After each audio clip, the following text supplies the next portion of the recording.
compte dedans quand même, hein, voilà. À travers nos 2 ans de mariage, parce que nous on n'a pas 10 ans, 20 ans, et comme disait Pasteur Guillaume, les années ne comptent pas, c'est aussi ce qu'on vit à travers nos années de mariage. Et du coup, à travers nos 2 années de mariage, on voulait vraiment vous partager sur la communication dans un couple, à quel point c'est quand même fondamental et important d'avoir cette communication dans la vie de tous les jours. Et donc du coup, voilà, on voulait vous partager un peu ce que c'est. Et de manière générale, on va vous définir quand même en quoi se constitue la communication. Alors, de manière générale, alors qu'est-ce que c'est? La communication, c'est l'action de communiquer et en fait d'établir une relation avec quelqu'un ou quelque chose. Bon, ici, ce sera plus quelqu'un. Et en fait, dans un couple, la relation, cette communication, en fait, elle se constitue pas de cette façon générale, parce que en tant que couple, on est déjà dans une situation de relation. Et en fait, cette communication va évoluer et va comprendre des points fondamentaux pour son bon fonctionnement. Amen. Et justement, pour rebondir un petit peu dessus, parce que bon, et il est aussi important pour nous en tant que couple, déjà aussi à travers la communication, de prendre aussi certains exemples aussi de la Bible, parce que la Bible, les personnages que nous avons les uns après les autres, il y a eu plusieurs couples. Et la Bible, il nous dit que ces personnes nous ont servi d'exemple, que ce soit dans les bonnes choses, malheureusement aussi dans les mauvaises, pour aussi en tirer quelque chose. Et en creusant un petit peu dans la lecture de l'Ancien Testament, il y avait des personnages qui m'ont interpellé plus que d'autres. Par exemple, le premier exemple de couple que j'avais pris, c'est l'exemple de Rebecca et de Isaac, que vous pouvez lire dans Genèse 27. Et j'étais profondément, surpris qu'un homme aussi important qu'est Isaac, qui est en quelque sorte l'image, on va dire, de Jésus lui-même, avoir une relation de communication avec sa femme aussi, aussi fragile. Vous me direz, comment tu peux en arriver à une telle conclusion? On le voit tout au long de leur vie, que chacun avait un chouchou. Il y avait Isaac qui avait Ésaü comme préférence, mais Rebecca avait Jacob comme préférence. Et forcément, les relations étaient assez tendues, que ce soit au niveau d'Ésaü vis-à-vis de Jacob, qu'on peut dire même de Rebecca par rapport aussi à Isaac. Puisque si chacun a son chouchou, forcément la communication elle devient aussi plus fragile. Et jusqu'au jour fatidique où Isaac prend la décision de vouloir bénir Ésaü, Rebecca, on comprend dans ce texte qu'elle écoute à l'attente tout ce que Isaac projette de faire, et à la place d'aller voir son mari d'en parler, ou même Isaac d'en parler à sa femme, Rebecca prend Jacob et lui dit on va faire une ruse pour obtenir la bénédiction par rapport à ton père. Et finalement, quand on regarde la finalité de tout cela, ça a entraîné énormément de problèmes. Parce que la vie de Jacob s'est retrouvée, on va dire, bouleversée. Son frère l'a haï. Mais ce qui me surprend le plus par rapport à Rebecca, c'est que c'est la seule matriarche qu'on ne connaît pas la finalité de sa mort. On connaît bien sûr la mort de Rachel, on connaît la mort de Léa, on connaît évidemment la mort de Sarah, mais Rebecca, on ne sait absolument rien. Et j'ai été profondément interpellé de voir que des fois le manque de communication, rien que le fait d'en parler de Rebecca par rapport à Isaac, aurait pu créer quelque chose d'autre que ce qui s'est passé. Deuxième exemple biblique que j'ai pris, et on va rester dans les patriarches, c'est l'exemple de Abraham et de Sarah. Pourquoi j'avais pris cet exemple-là? Parce que Sarah était un modèle, je pense, vraiment qu'on peut suivre. Parce que un jour, et ça vous pouvez le lire dans Genèse 21, il y avait un moment dans la vie de Sarah et d'Abraham, ils ont eu Isaac. Isaac grandit, et un jour, Sarah voit quelque chose qui l'interpelle vis-à-vis de Agar et par rapport à Ismaël. Mais quelque chose que Abraham, lui, ne voit pas. Parce que pour lui, il était, de sa manière sentimentale, il voyait ses deux fils, comme quelqu'un qu'il aimait profondément et qui pensait qu'ils étaient en train de grandir ensemble de manière bien. Et Sarah dit, moi je vais te dire une chose que je vois par rapport à Ismaël et par rapport à Agar. Et je te dis, moi, qu'il y a un danger pour Isaac à cause d'Ismaël et de Agar. Moi, je te demande une chose, c'est qu'ils partent. Et Abraham, forcément, dans cette réaction-là, il n'était pas content. Ce qui est totalement normal quand votre femme, ou que, par exemple, Camille viendrait me dire une chose pareille, qui serait content d'entendre une phrase pareille? Mais pourtant, Dieu se range du côté de Sarah. Il dit, écoute ta femme. Parce qu'elle a vu quelque chose que toi, tu n'as pas vu par rapport à Isaac et par rapport à sa relation avec Ismaël et Agar. Écoute ce que dit ta femme. Et par rapport aussi, et on voit que si on prend l'exemple vraiment de Sarah, elle a pris son courage à deux mains, elle était honnête vis-à-vis de Abraham, elle aurait pu ne pas le dire et concevoir quelque chose contre Ismaël. Il aurait pu concevoir quelque chose contre Agar, puisqu'elle était sa maîtresse, mais elle ne l'a pas fait. Elle en a parlé au premier homme concerné, c'était Abraham lui-même. Dernier exemple aussi, par rapport à la communication, et ça c'est l'exemple vraiment par excellence, c'est Adam et Ève eux-mêmes. Dans Genèse 3, juste peu avant la chute, je vais poser une question, et c'est là que je ne l'ai su que récemment. Quand Dieu a donné l'ordre de ne pas toucher à l'arbre de la connaissance du bien et du mal, à qui a-t-il adressé la parole? A-t-il adressé cette parole à Adam et Ève, ou l'a-t-il adressé à Adam seul? Quand j'ai lu ça, j'étais un petit peu scotché, parce que l'ordre a été donné à Adam. À ce moment-là, Ève n'est pas là. Et Adam, par la suite, a transmis cette parole à Ève, mais le serpent, vu qu'il est quelqu'un de rusé, il a séduit la femme. Pourquoi? Parce que la parole, comme Adam a dit à Ève, elle est déjà différente par rapport à ce que Dieu a dit à Adam. Parce que Dieu lui a dit de manière, radicale. Il a dit, le jour où tu toucheras l'arbre de la connaissance du bien et du mal, tu mourras certainement.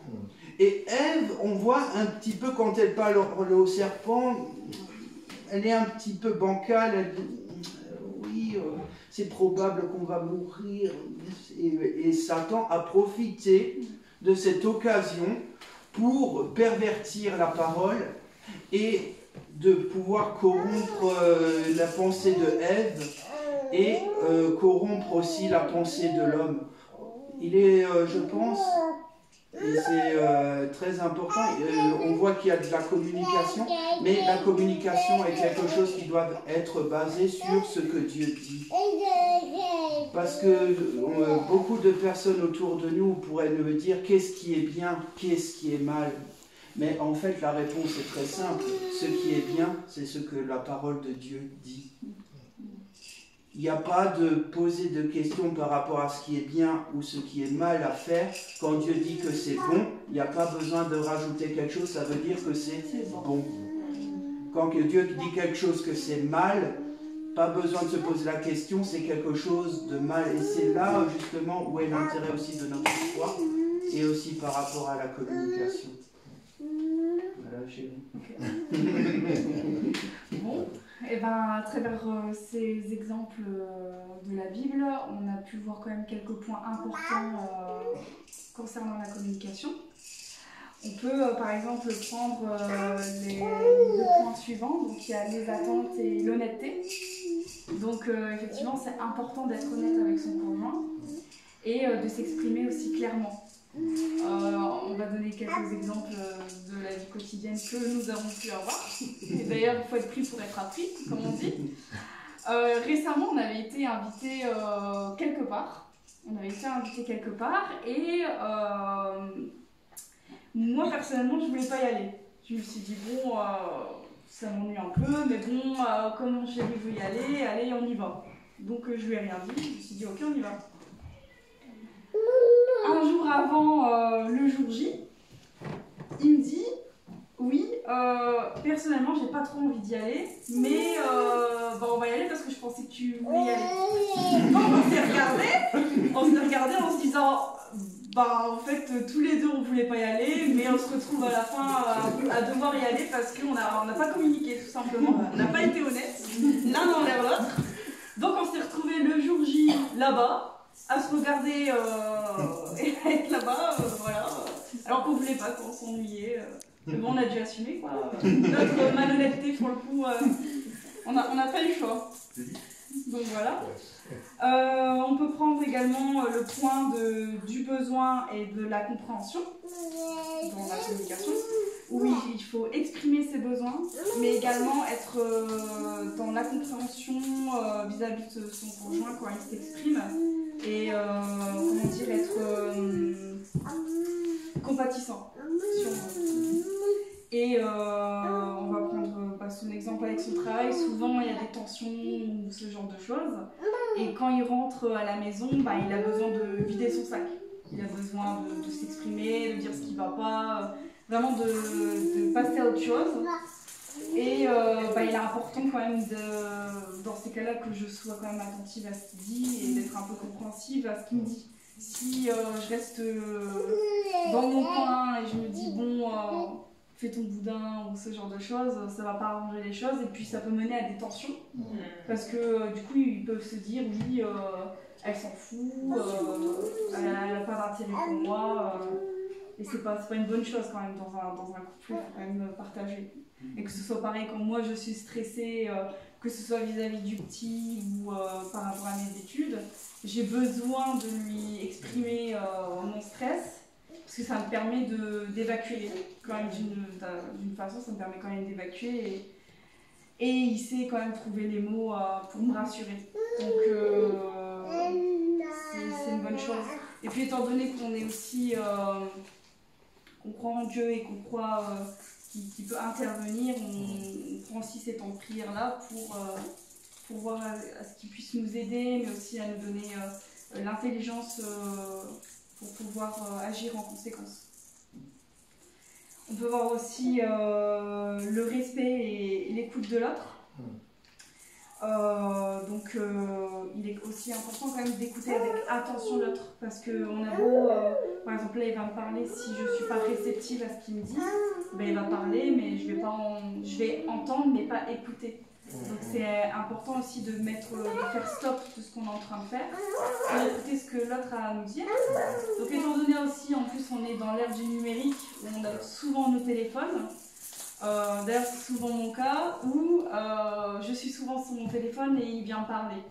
Donc c'est important aussi que je pose mon téléphone, que je lui dis c'est bon, je suis disponible, on communique, on parle, dis-moi ce que tu as à me dire.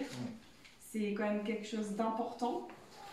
Que si je continue de regarder mon téléphone, il va me parler, je vais faire et puis au final, j'aurais rien compris de ce qu'il m'aurait dit à la fin et ça n'aura rien avancé à la situation.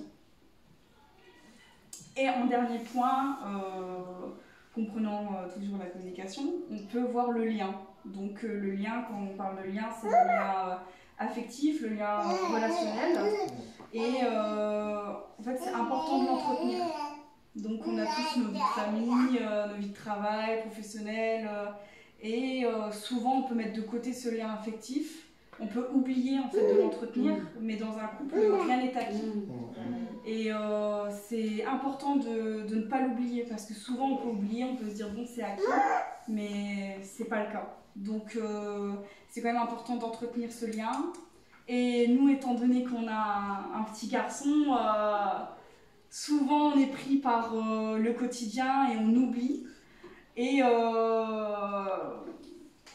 ce qu'on essaye de faire quand même, c'est plusieurs fois le mois de le faire garder, de passer du temps ensemble, se faire des sorties, du restaurant, cinéma, peu importe, le temps qu'on passe du temps ensemble, qu'on se retrouve, qu'on parle des choses qui nous passionnent, qui nous tracassent, peu importe le temps qu'on parle, c'est important.